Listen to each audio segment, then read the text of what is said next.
All right, I think we're up and going.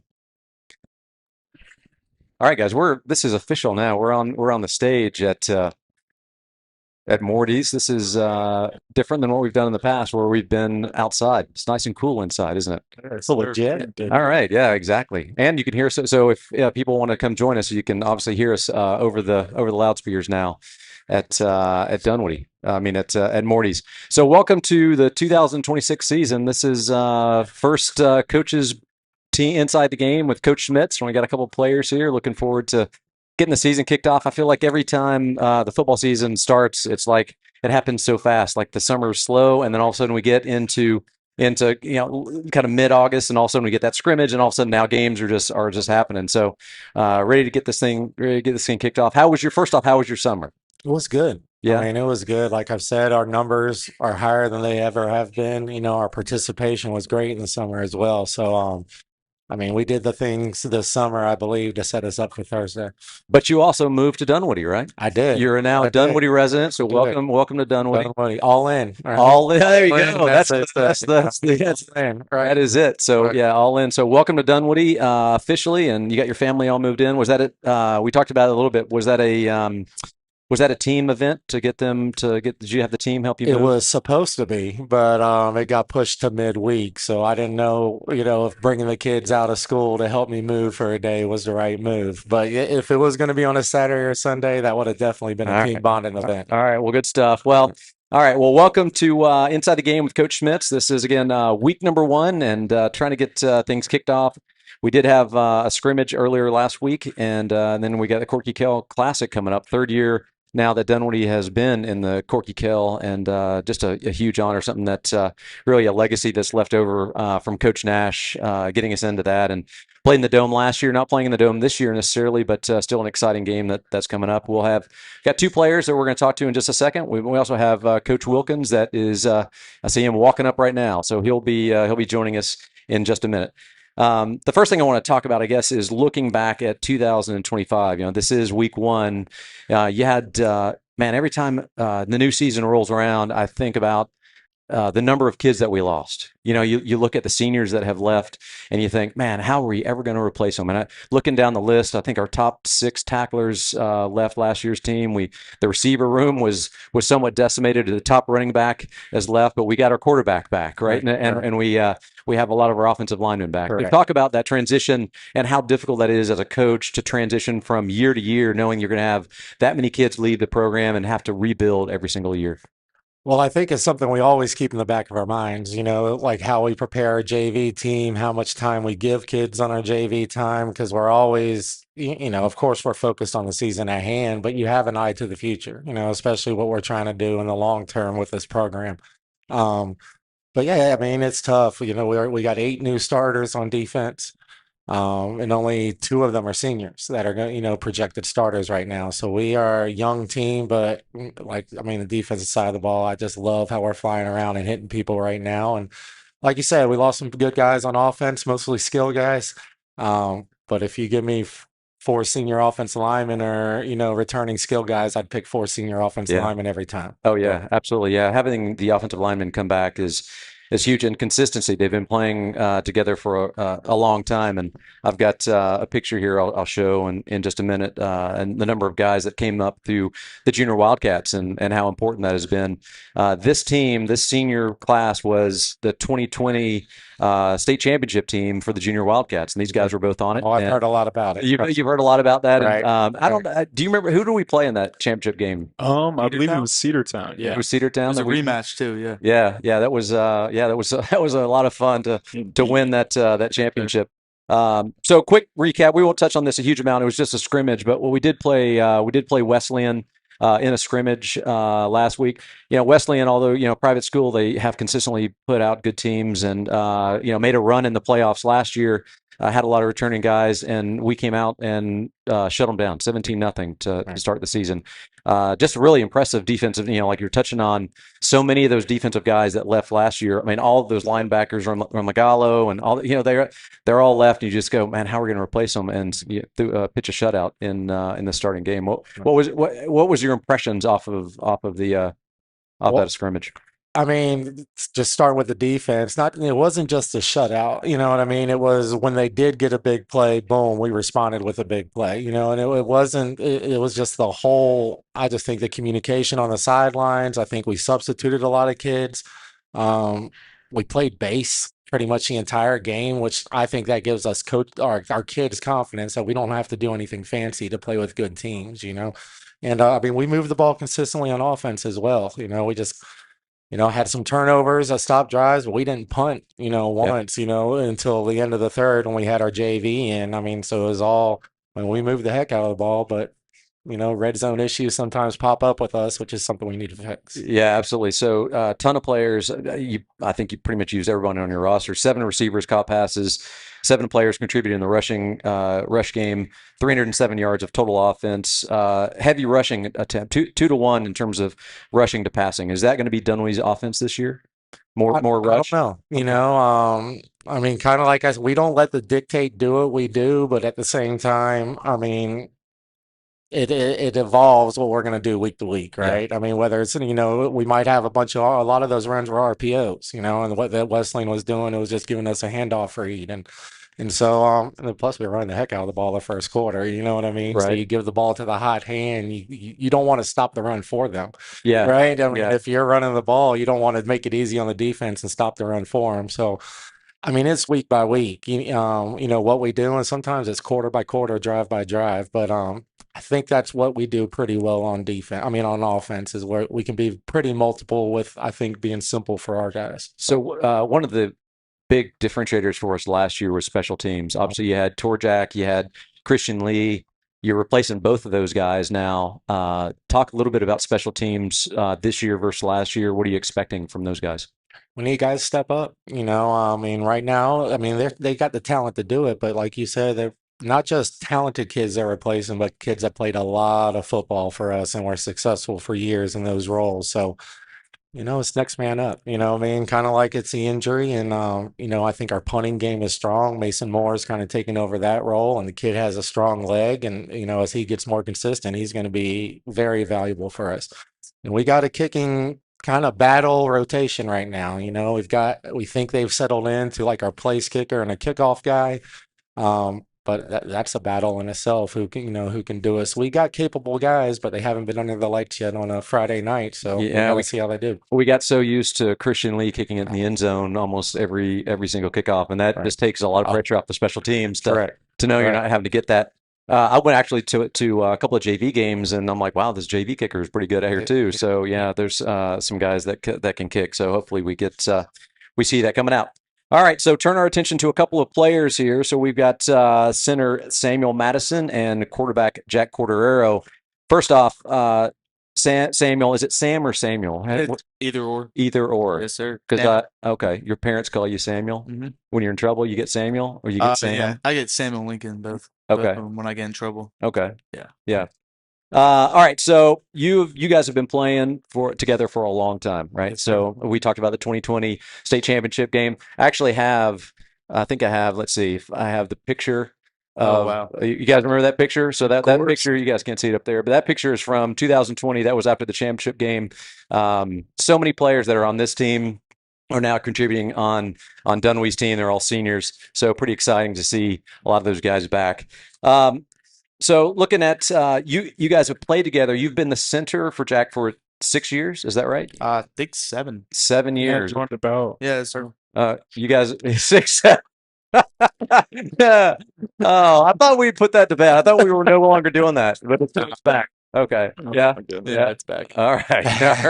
All right. So talk a little bit about first off, Samuel. Tell me about Jack. What do you like about him from a quarterback perspective? I feel like he really runs the offense very well. I'm very comfortable with him behind me, and he can catch my snaps pretty well. Yeah. Does he give you a lot of direction, or what's giving you some? Hey, do it this way. Don't. You got to throw it to my right side, or what's going on? I think he likes how Moose used to do it with dead ball, but I'm not changing. Okay. I snap a little fast for him. All right. So Jack, now your second year quarterback in the team. What's it like being a senior versus a junior in the quarterback position? No, yeah. I think most of the stress last year was making my mark, get my name out there and solidifying myself as a leader on the team. I think this year I actually am going to fill in that leader role pretty solidly. I think I'm going to fall right in there. And I think it takes a lot of confidence to play the position off, obviously. And last year, my confidence wasn't as high as I'd like it to be. I think this year I'm coming with a lot more confidence back there. I'm trying to get comfortable a lot quicker, and just let me play my game loosely. Are the reads coming faster? Do you feel like you can see the defense better now that you've been in the system for another year? For sure. I think we had a really good off season. Summer workouts, we had a lot of 7-on-7s, significantly more than we had in the past. We went to Georgia Tech. We had a Athens Academy one as well. I think that really helped me get the real feel of the passing game for sure. Okay. And just as far as getting to my read, I think that's just staying comfortable back there. I feel like when I'm comfortable, confident, and I just make a decision with my gut, I just stick to it, commit to it. I think that's when I can succeed. And the other skill position players, you're comfortable with all the guys that are out. You guys have been playing together for a long time, right? For sure. Some younger guys coming up too, right? Mm-hmm. Yeah, for sure. We got Brady Keith, who's a freshman, rising freshman. Yeah, he's coming in hopefully for that X spot. He's going to be making plays. Jake Salas, I've been playing with for a while. Same amount as Samuel.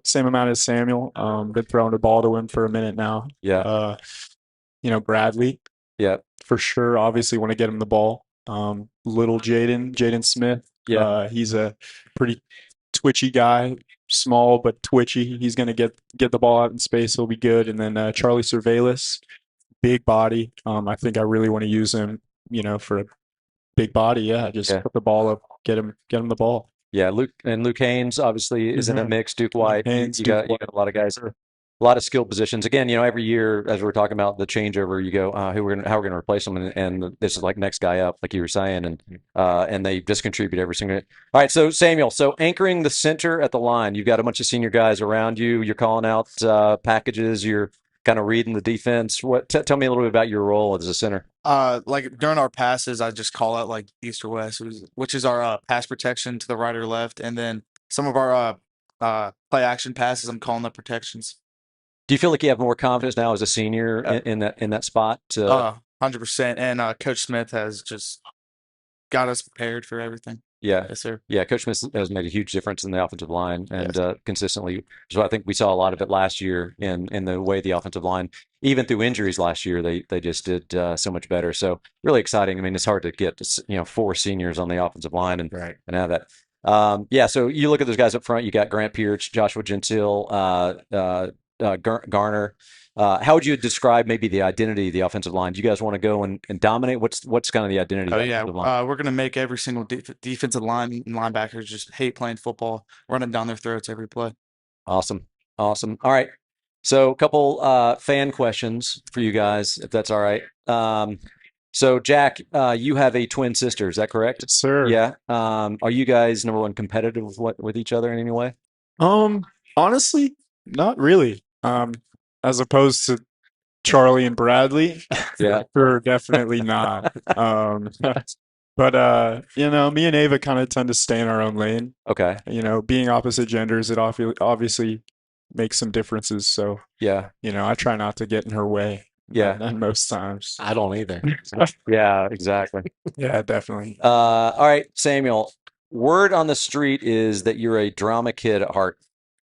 Is that true? I would not say so. My parents think I am just because. Do you like plays? Oh, no. No. They just think I'm funny, I guess. But no. Never been a drama kid. No, Broadway or anything like that. No, nah. You could admit it you're a senior. You could Hamilton, bro. Nah, I've never been a drama kid. Not a drama guy. Okay. They seem to think so. They do seem to think that you're a drama kid. Yeah. I don't know. All right, Jack, your house is the go-to house for college football and MMA fights. Which of your friends annoy you the most when they come over? That's a loaded question. You don't have to answer that. Which one doesn't clean up after themselves? How about that? I'd say Charlie. Charlie doesn't clean up. Your son, Charlie. Yeah, that's good to know. I will talk to him. He doesn't clean up at his own house. So he's not going to clean up at your house either. Okay. And Sam, I have to ask, who or what was Spit? Oh God. And was that your make believe friend or I something? think I was like 3 years old and I was like bored one day, so I said I had a make believe friend and I killed him, I guess.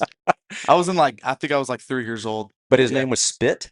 Yeah, I Your think so. your your make believe friend Yeah. was I Spit. was a weird kid. You're getting some tough questions. Yeah, Yeah. that's good stuff. Man, those are Oh my get to know you a little bit. Most everyone else now gets to know you as well. All right, so final question for you guys.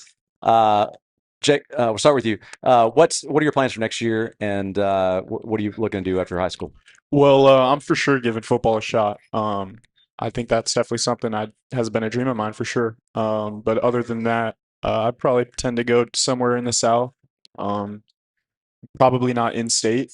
I think I have dreams to probably move somewhere, maybe far. Okay.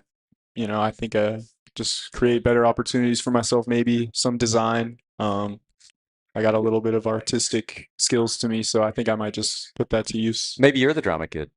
Are you? Maybe, yeah. Might catch me in a movie someday. Yeah, there you go. Oh, I think we probably see that. What about you? What's your plan after college? The goal is Auburn. I mean, I've been an Auburn fan my whole life. And Yep. Just got to get that SAT score up, and Auburn's the goal. Yeah. Little known fact: my wife Wendy and your mom were sorority sisters Yeah. at Auburn. Yes, they were. So yeah, so connected there from our Auburn days. So well, guys, appreciate it. Looking forward to the season. Looking forward to seeing you guys out there. And with that, I think we're going to bring up Coach Wilkins here, so we can transition. Samuel, you've given me your mic, and appreciate it, guys. And we'll see you on Thursday night. Good luck. Thank you, yeah.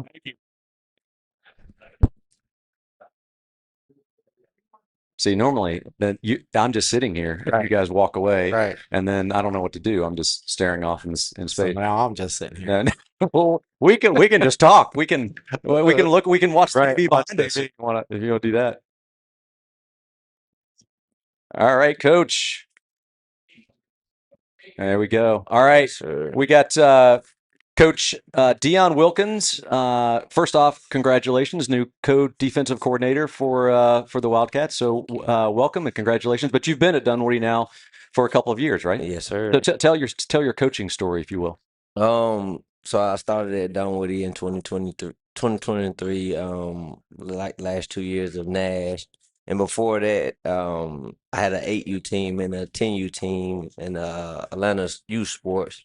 But before that, before COVID actually, I was a strength and conditioning intern for Georgia State when I finished playing there. So Okay. Oh, you played at Georgia State as yeah, well? Oh, awesome. played at Are Georgia you State. are you from Atlanta originally? No, I'm originally from South Georgia. I was born in Vidalia, Georgia, but raised in Thomaston, Georgia. So I Okay. went to Upsley High School. Oh, nice. Excellent. Well, we're glad to have you in Dunwoody and contributing to the program. Clearly, the kids respond to you. We were talking earlier about the shutout against Wesleyan. So the team, with a lot of turnover, played excellent. Looking at the Wesleyan game, what were some of your takeaways? What did you see? My biggest thing is just the guys just getting around the ball. When I actually got named the co-defensive coordinator, my biggest thing was preaching to get 11 hats around the football. And I told them if we could get 11 hats around the football consistently, we'll be a fast and physical defense. Yeah, they did. They definitely swarmed to the ball in that game. There was not, and looking at Wesleyan, they had some really talented running backs. A couple of those guys were pretty big, and we got a lot of hats to them. So yeah, what did you guys think about Wesleyan overall? Like just their offensive game planning. Would you guys look at any of that? We looked at really what they did to us in the last year's scrimmage, and we kind of based it off of that, knowing that the old guys probably didn't change what they presented to us last year. Yep. But our biggest thing was building confidence for our defense. Knowing we got a lot of young guys. So our biggest thing, what I told them, let's just go out and have fun. But the biggest thing, make sure we fly around to the football and just do our job, 1 of 11. So. Excellent. Obviously everyone contributed, but any players you want to single out for their performances on? Just the whole defense in general. Me personally, I don't like to say I got an all-star on defense. Yeah. I like to be a whole collective unit. All 11 hats. So I'm gonna say all 11 hats did their job the right way. So looking at maybe then defensive backs, obviously you're defensive backs coach as well. What is it? Who did I don't remember necessarily who we lost from last year. Who are some guys who were replacing, and who's filling in. I know we got some guys like Duke is playing both sides of the ball, right? So you got some guys, and maybe to that point, you do have guys that are playing both sides of the ball. Where does sort of fatigue fit in terms of managing workload? As far as guys that we're having to replace, Declan Geiger at free safety, who was kind of like our leader on defense. Having to replace a leader like him is hard. We had Antonio Fairview, who was at Queen as well, and we had to replace him as well. He also played corners for well. And then we're not having a few athletes come back out this year. It kind of the whole secondary looked new. The only I guess you could say returning starter is Duke, having played as a sophomore. But he contributed a lot for us as a sophomore, and I think that kind of giving him more so of a leadership along with Vincent, who kind of got some action last year. Yep. So just counting on those two that got experience last year to kind of, I guess, mold all the young guys into one to kind of make it a whole unit. Yeah, absolutely. Yeah, they definitely contributed. All right, so turning our eyes then to the next game, so we can talk a little bit about Centennial. Centennial is bringing back a couple of playmakers, QB Landon Brown, Junior Howard. So some of their playmakers are back this year off of a team that 7-5 last year, but made a run in the playoff to be the number one seed, Locust Grove. So, right, so there's a lot to Centennial to think about. What from a defensive perspective, what are you looking at from Centennial? I guess they're gonna try to be more so smash mouth football, run the ball. With a few of the, I guess, guys that touched the ball last year coming back. I think they want to try to get it in their hands fast and early. So really, I think they're gonna try to run it. For me, I just think, I guess, as far as defense, just stop the run, make them throw the ball. Do I trust that throwing game? Yeah, but not quite as opposed to their run games. Yeah. So we could stop the run game. I want them to throw. I want to force them to throw it. So yeah, so talking about that, coach, same coaching staff pretty much that they had last year. Are you expecting a lot of the same? You've got film on them obviously from last year. Kind of expecting some of the same. I think so. Yeah. I mean, like you said, I see us as being very similar. I mean, they had a good year last year. They've gotten better every year the coach has been there. So I don't know why they would change, but we also know, Coach Wilk knows, I mean, week one, anything can happen. Yep. I mean, Yep. I think we're going to have some things that they might not be ready for, and I'm sure they're going to have some things that we won't be ready for off the jump. So, I think more than any week one's that game where adjustments, you know what I mean? Series to series, quarter to quarter, whatever it might be, we have to be ready for. All right. So yeah, last year 7-5. They're currently ranked number 43 in Class 5A. And the 28-21 opening round victory of Locust Grove really opened a lot of eyes to what Centennial could be. And they sit, Centennial, they're really next to that Roswell group. So, obviously Roswell gets a lot of press, but Centennial has athletes there as well. So now third year playing in the Corky Kell Classic. What kind of pressure is that, or is it just an excitement level from players about playing in the Corky Kell? It's a big deal, and a lot of teams don't get to do it, and we're now in the third year doing it. I think it's an excitement level. You know what I mean? I think the first year we didn't know what to expect a little bit, playing at 4:30 and that whole new experience. Year two, we were in the Bend, so of course that was an elevated experience. I think right now it's a football game. You know what I mean? I think the heat at 4:30 is more of a concern than playing in front of the television with our guys. You know what I mean? I think they're ready for the chance. They think this is week one. They don't think it's a show. So yeah, 4:30 kickoff. It is going to be 100 degrees. I mean, players are. I mean, we practice in the heat, right? So they're ready for the heat. But but yeah, that is going to be a challenging.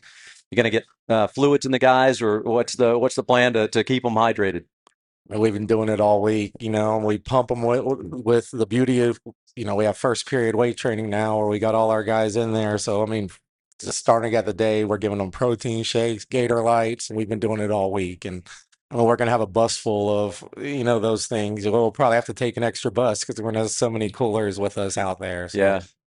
You do the best you can. You know what I mean? You try to preach these kids to be mature athletes, take care of their bodies when they're away from us, and you hope they are. I mean, you've heard me at the parent meeting. I'm trying to talk to the parents. I'm like, to feed our kids, hydrate our kids, we think they're doing it, I mean, we'll see. Yeah, absolutely. So if you can sort of wrap this up, then what's the motto for this year's team? All in. All in. Yeah, all in. So you got to be all in. You got to be all in. We say if you're what is it, half in, you're all out. You know what I mean? So, and a lot of guys are they're making every workout. They're making everything, right? So I mean, don't you think Coach Wilk has been the best in my 5 years? I think his 4 years, it's been the best it's been, and not just participation, but I say it all the time, like the vibe. You know what I mean? The vibe. These kids are learning they can work hard and have fun. It's not like a punishment to work hard. Right. Yeah. I mean, that you see them out there, and the numbers look great. I mean, that's fantastic. A lot of upperclassmen, but still, you see all the numbers coming through. And again, the junior Wildcats are just contributing, and that program is growing. And hats off to Nina and all the work that she has done to help build that. So, and JV's coming up. Yeah, JV had a big win the other night or Monday night, right? Yep. JV's 2-0. So I mean, I think in our JV team, you want to talk about 11 hats? You watch our JV defense. I mean, like they're 11 hats, boy. I mean, they're an exciting group to watch. How many JV players do you think are going to pull up to play this year? Well, that's kind of we talk about it every week, a balancing game, because the rule is you can only play 6 quarters a week, so those guys who are heavy contributors on JV, where are they at? Do we need them to be ready for 4 quarters on a Friday, or, can they play 4 quarters on a Tuesday? Mm-hmm. And I'd say that's about, I don't know, 8 players that we talk about every week, what to do with it, and the rest are kind of full-time JV and depth guys on varsity, but it changes week to week too. I mean, all of a sudden you get a rolled ankle on varsity, that kid can't play JV anymore. So, yeah. Well, I know that kids and the parents obviously are looking forward to getting their kids at Friday night lights and all that. So, they would love to see their kids out there. So, but again, the numbers are fantastic. And I think it's a hats off to you and the coaching staff to promote it internally within the school, because it hasn't always been like that at Dunwoody, that it was football wasn't always necessarily a sport, and now it is. And the number of kids that are coming out to watch games and to participate and be part of the program is just keeps growing, and it's fantastic to see. So, and stuff like this obviously is exciting, and keep that stuff going. So, if you have not bought your tickets yet for the Corky Hill Classic, make sure you go on to the Dunwoody website and utilize the link there to buy the tickets. Every ticket obviously helps and contributes to future years for us to participate in the Corky Hill Classic, and it's something we definitely want to keep doing. So, well, I appreciate it, guys. I'm really looking forward to this season. It's hard to even put into words how excited I am about this season. So, I bet. Yeah. So, looking forward to it, and I appreciate you guys being here. And we will see you on Thursday afternoon. It's going to be hot. Awesome. Yeah. Make sure Bradley drink. All right, hydrates. Yeah. Well, yeah. He's going to be and stretching too. Right, so we'll keep him hydrated. Right. So good stuff. All right. Thanks, everybody.